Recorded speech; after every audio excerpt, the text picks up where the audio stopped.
E hoje eu resolvi abrir o programa aqui da nossa cozinha, porque eu entrei no estúdio, gente, já tinha o cheirinho de franguinho temperado, né, Geise? Isso aí. Ó, vou começar até falando sobre a receita de hoje. Pode falar, o que você vai preparar hoje? Hoje vai ser um prato completo com frango, um molhinho de mostarda com alecrim, acompanhado por uma farofa de proteína de soja e tomate recheado com creme de ricota. Um prato realmente completo. E o pessoal que malha utiliza bastante o frango na dieta, eu escolhi né? essa receitinha porque encaixa na dieta do pessoal da academia ou de qualquer um também. Perfeito. Super saudável. E falando em academia, falando em atividade física, hoje no nosso quadro de atividade física, você que não frequenta academia ou que não quer fazer nenhum exercício dentro da sua casa, o professor Luiz Carlos ensina você a fazer exercícios no estádio, no ginásio, e ele vai usar as arquibancadas, os degraus que tem lá, ok? Vamos ver o que ele está preparando pra gente. No Tirando as Suas Dúvidas, o oftalmologista Dr. Cláudio Vieira fala para a pessoa que tem problema de diabetes. Será que essa pessoa vai ter problema de visão? Essa é a questão. E um bate-papo com a doutora Cecília Guerreiro, neuropediatra, e ela vai falar do TDAH. E é agora, estamos no ar por você.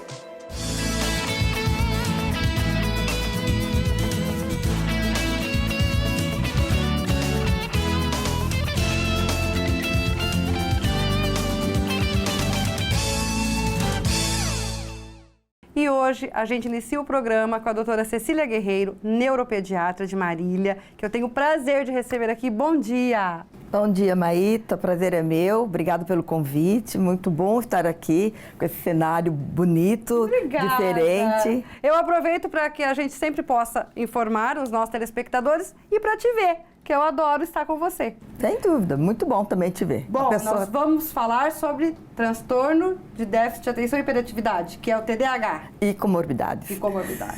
Importante. Já gravamos há muitos anos sobre esse assunto, né? Há muito tempo, porque ainda, eu falo assim, que o TDAH hoje é considerado até fashion, né? Porque todo mundo fala, ainda tem dúvida, ninguém acredita. E vem aumentando. E sendo um transtorno bem documentado, bem estudado, com mais de 30 mil artigos aí, né, já pesquisado, mas as pessoas ainda têm um certo preconceito, é estigmatizado por conta da falta ainda da informação, da compreensão, sim, de estudar mesmo, né?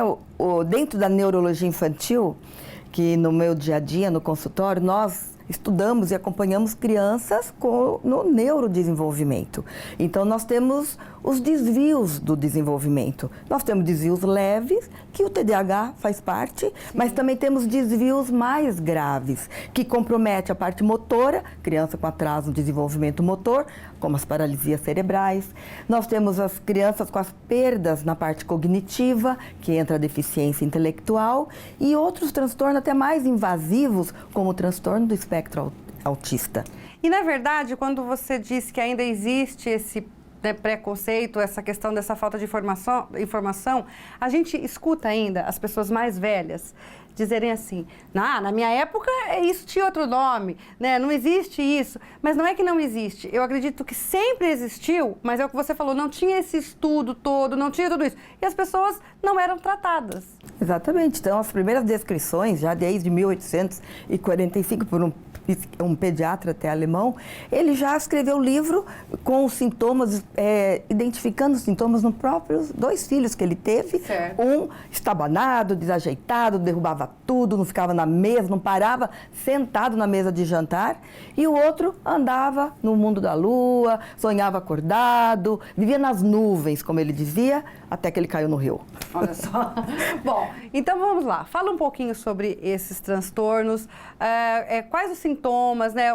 Quando que os pais têm que estar atentos para que realmente precisa levar, né, num profissional para ter o tratamento adequado? Essa sigla TDAH, né, segundo a escola americana, foi definido já desde a década de 80, 90, caracteriza realmente com os 3 sintomas básicos, que você tem a hiperatividade, a impulsividade e a desatenção.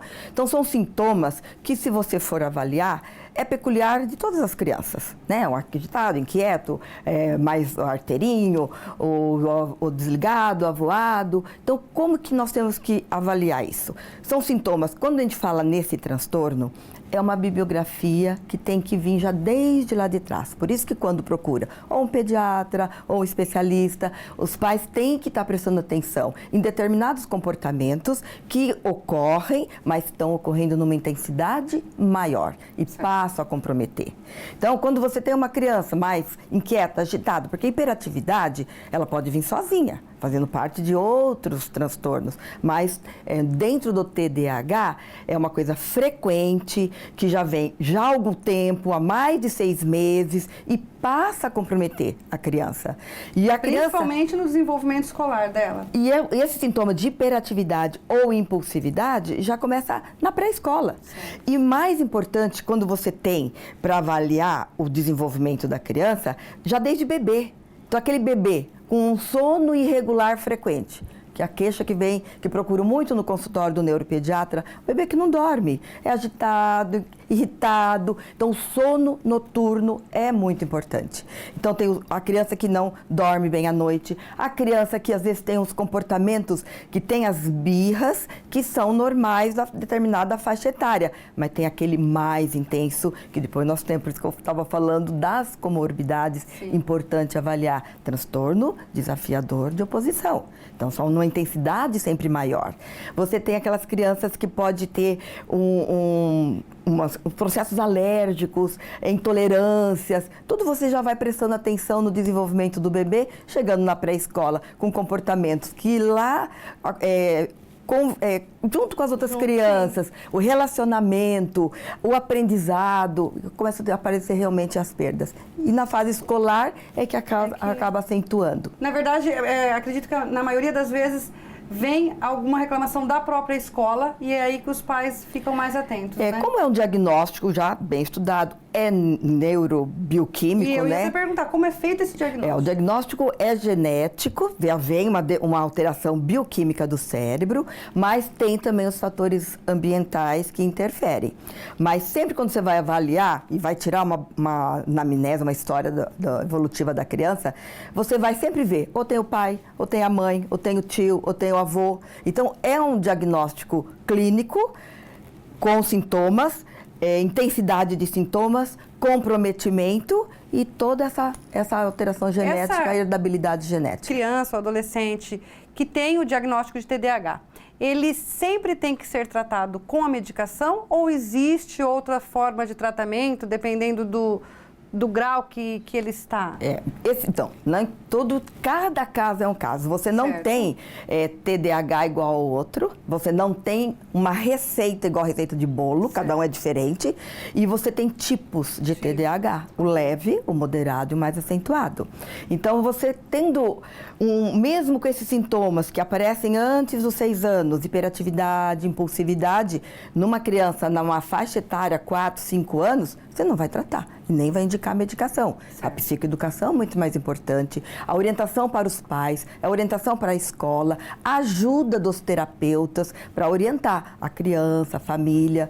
Agora, quando você tem uma criança já começando a alfabetização e ela está perdendo, porque assim, a criança mais inquieta, hiperativa, ou a criança impulsiva, a dificuldade é o relacionamento. Ela atrapalha a sala de aula, ela atrapalha o professor e ela acaba se atrapalhando. Ela se prejudica, com certeza. Agora, por isso que os meninos têm mais diagnóstico, porque eles já são mais agitadinhos e aparecem antes. Então, eles são mais hiperativos que as meninas. Não quer dizer que não tenha meninas hiperativas. Sim. Mas a desatenção é mais nas meninas e o diagnóstico é mais tarde. Então, elas são mais quietinhas, elas não chamam tanta atenção. Então, é mais à frente que acaba fazendo o diagnóstico. Mas hoje, muito do diagnóstico do TDAH também é a partir de 12 anos de idade. DSM-5 caracterizou algumas mudanças e o diagnóstico começa a partir de 12 anos. Agora, se não tem um adulto pensando na evolução, o adulto chega, eu sou desatento, eu sou desligado, eu sou inquieto,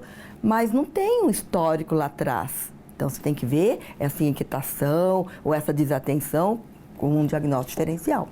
Doutora Cecília, e é verdade, agora eu vou perguntar, mito ou verdade, que o TDAH ele tem uma propensão maior a possíveis coisas que não se deva, por exemplo, como droga ou bebida, alguma coisa desse tipo? Eu já ouvi alguma coisa desse tipo. Por isso que a gente fala muito em mitos e verdades do e TDAH, na verdade, né? como a gente está falando em criança, adolescência, e a adolescência é um período, principalmente moleque, onde os pais têm que realmente estar atentos.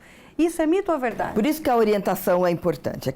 Hoje ainda tem muito essa queixa e essa coisa errada de pensar que a medicação ela cria dependência. A medicação não cria dependência. Por isso a gente compara muito até com o uso de óculos, né? Certo. Quem usa óculos precisa do óculos. E vai trazer benefícios. Exatamente. A medicação, se precisar usar, ela vai trazer os benefícios. Mas achar que é um transtorno bem estudado, bem documentado, não causa dependência e o que esse transtorno vai levar ao longo da vida, na adolescência, até a vida adulta, é muito mais prejuízos. Caso porque não seja tratado, porque né? é um transtorno crônico, evolutivo, que não tem cura, mas ela tem controle. Tem controle. Então, isso de falar que quem faz uso de um estimulante cerebral vai ser dependente de álcool ou droga, é mito.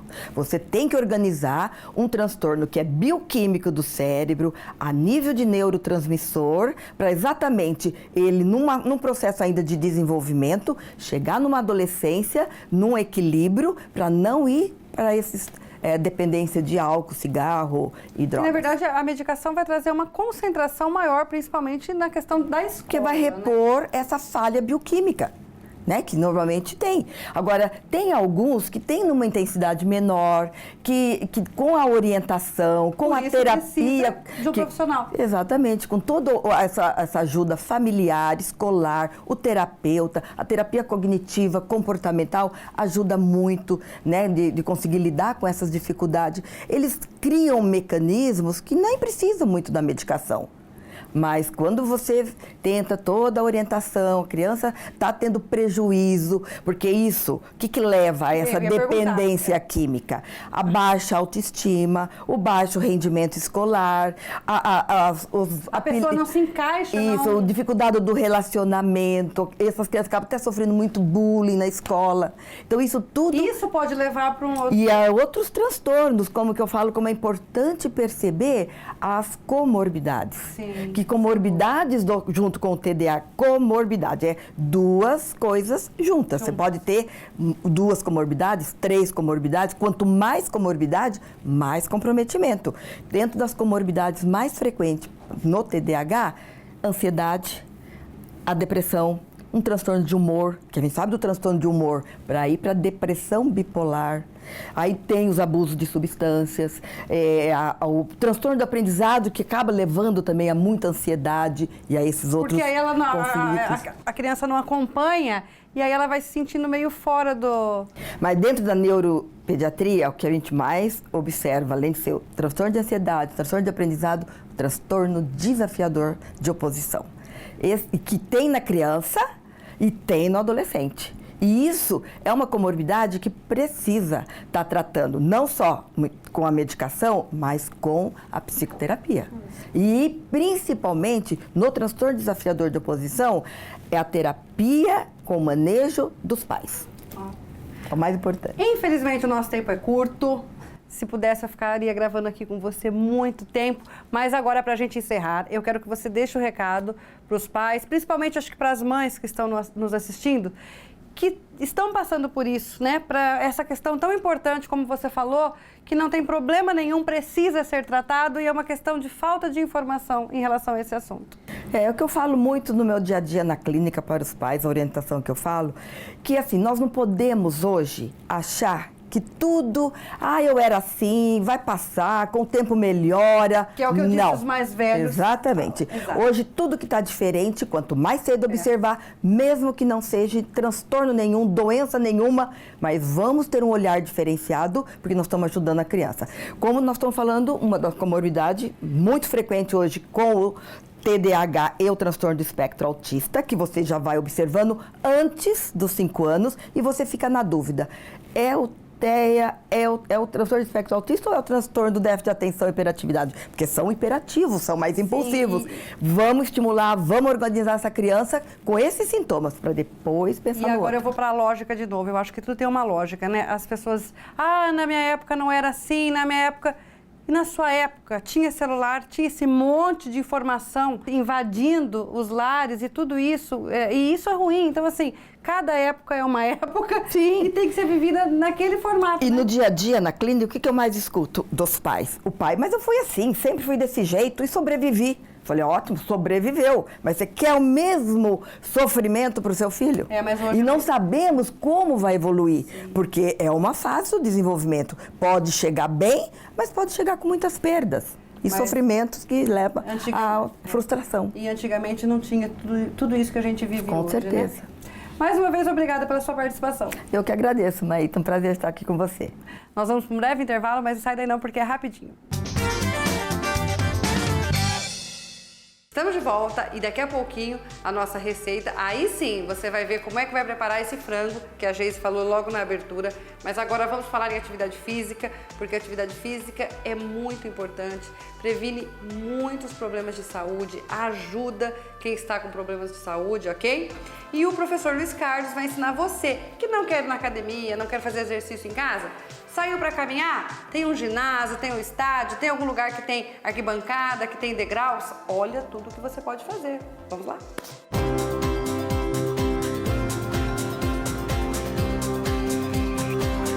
Atividade física. Oferecimento. Total Vida Policlínica. Quem cuida da saúde vive o melhor da vida. E Bruden Náutica. A vida em seus melhores momentos. Olá Maíta, tudo bem? Hoje nós vamos fazer um treino ao ar livre, só que hoje nós vamos utilizar as escadas. Nós vamos começar agora com o aquecimento com elas. Vamos lá meninas? Elas estão subindo devagar. Para quê? Fazer um aquecimento específico do treino que nós vamos realizar, que era dos membros inferiores e além do que, não precisa fazer rápido, simplesmente aumentando gradativamente o seu exercício, tudo bem? Agora nós vamos fazer a parte do alongamento. Nós vamos partir agora para o quadríceps, estamos fazendo a perna direita. Agora perna esquerda, meninas. Segura 5, 10 segundos. Perna direita lá na frente. Agora um alongamento para a parte posterior da coxa. Mesma coisa, segura 5, 10 segundos. Troca, perna esquerda. E agora nós vamos para o treino propriamente dito. Nós vamos fazer uma sequência de agachamento e a flexão de quadril. Ok? Vamos lá? Fazer o agachamento, agachou. Puxa o quadril, isso, 5 vezes.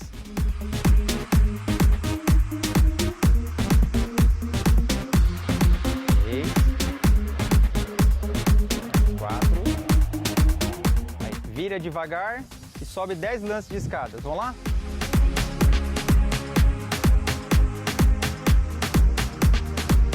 O nosso segundo exercício agora vai ser qual?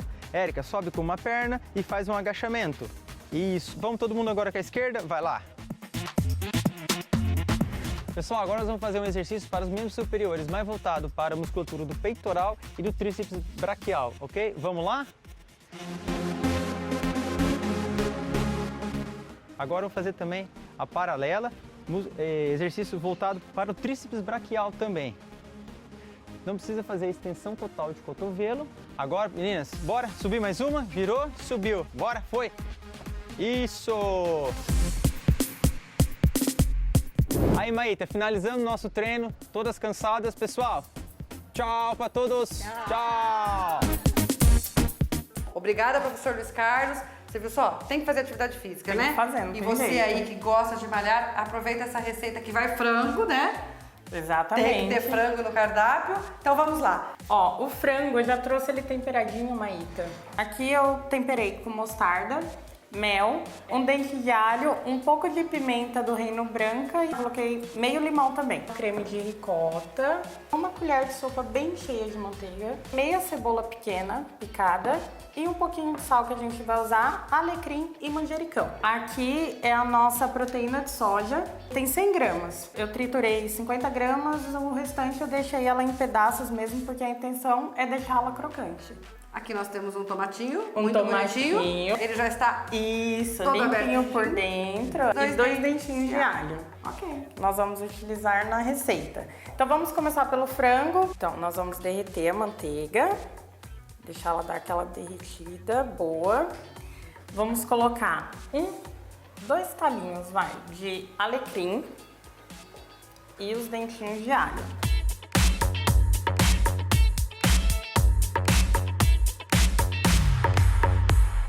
Agora eu vou retirar o alecrim e o alho. Nós vamos utilizar depois esse alho, tá? E o segredo aqui é o mel. Nós vamos colocar mais aí uma colherzinha de sopa de mel. Vai ficar adocicado ou não? Ele vai ficar um molhinho agridoce. A gente vai colocar um pouquinho de sal, né? Então, só umas 2 pitadinhas de sal. Vamos mexer agora. Ó, o franguinho já tá aqui aguardando. E agora? Exato, agora a gente vai preparar a farofa. Lembra o alho que eu tirei daqui? Aham. Já deu uma picada nele, grosseiramente mesmo, não precisa ser bem picadinho. A gente vai colocar aqui, aí a cebola. E eu vou colocar um pouquinho de água, que é para esse mel soltar inteiro do fundo da panela, tá? E agora a gente acrescenta a proteína de soja aqui. Ela vai ficar bem molhadinha, bem gostosa. A farofinha serve 2 pessoas, tranquilo. Gente, o cheiro Isso é aí. muito diferente. Muito gostoso. E agora só falta o nosso tomate. Nosso tomate. Agora esse tomate vai para frigideira, Maíta. Ó, eu coloquei um pouquinho só de água, só para criar um vaporzinho aqui dentro. A gente vai tampar, vai abafar, só para ele dar uma breve amolecidinha, mas não pode deixar muito. Então, ó, aqui já deu os 2 minutinhos. Vamos tirar ele daqui.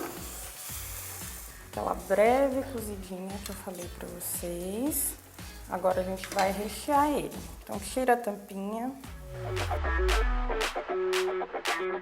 Eu vou colocar uma folhinha de manjericão, tampar e a gente vai voltar ele pro fogo Ah, ele volta pro fogo. por mais 2 minutinhos.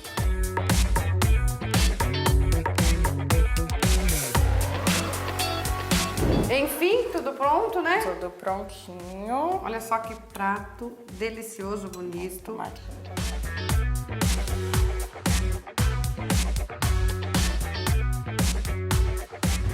Enfim, agora eu vou provar, né?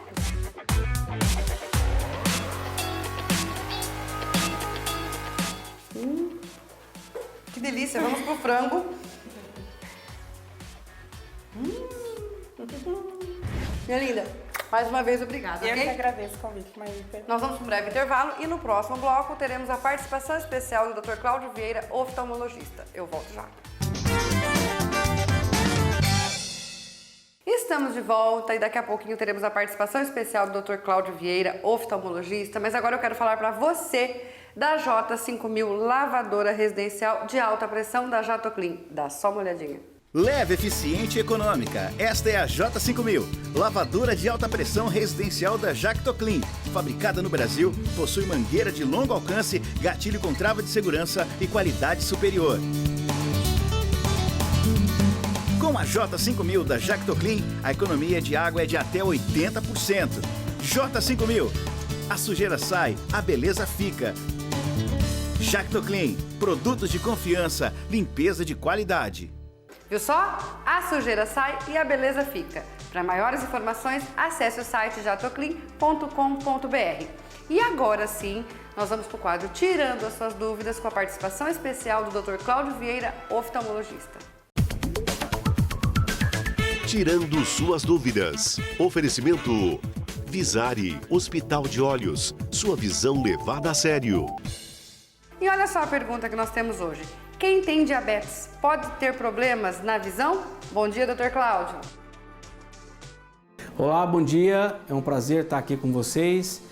Vamos falar hoje sobre diabetes. Diabetes leva à cegueira? Sim. A diabetes é a maior causa de cegueira no mundo. Depois vem o glaucoma e depois a degeneração macular relacionada à idade.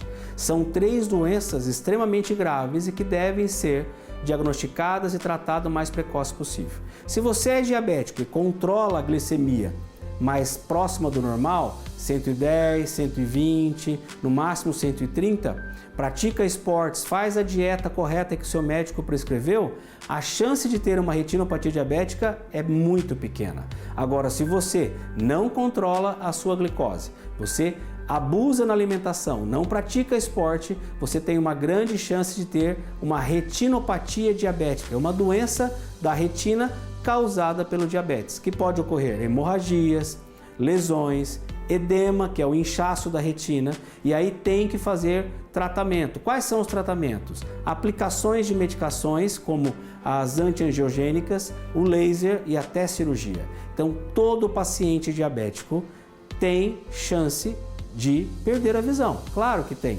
desde que ele não trate, desde que ele não se controle, desde que ele não siga à risca aquilo que o clínico, ou seu endocrinologista, ou seu cardiologista, ou seu médico tenha prescrito. Então, o diabético deve sempre controlar a glicose do nível mais próximo do normal, tá ok? E muitas vezes o paciente diabético que tem uma retinopatia diabética, ele pode evoluir para o glaucoma, que é a segunda maior causa de cegueira, que nós vamos falar um outro dia. Obrigado mais uma vez, um abraço, bom final de semana.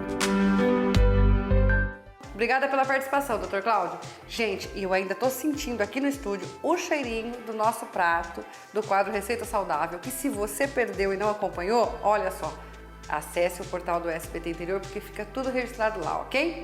A parceria de hoje é com a Boutique Privilégios. As minhas joias eu devo a Fernanda Maziero. O Instagram tá aí no seu vídeo. Um beijo para todos vocês e eu espero por vocês sábado aqui no SBT. Tenham um bom final de semana.